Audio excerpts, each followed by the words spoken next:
একটা গল্প শুনবি? রাজার গল্প। রাজার মানে আমার? বল বল। এক রাজ্যে এক রাজা ছিল, স্বৈরাচারী। রাজ্যের সবাই তারে ডাকত নরপিশাচ। সেই মজা পাইছি, বল বল। মানুষের উপর জুলুম করাই তার একমাত্র নেশা ছিল। কিন্তু দুঃখের বিষয় কি জানিস?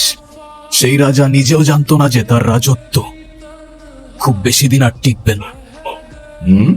কারণ এই দুনিয়াতে সব স্বৈরাচারেরই পতন হয়। দিন সেই রাজার রাজ্যেরই খুব সাধারণ একটা বালক রাজার বিপক্ষে চলে গেল,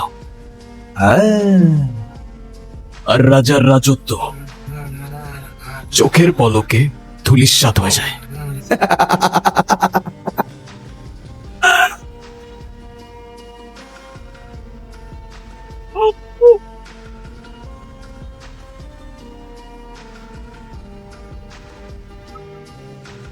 Hey, la da da da da da da.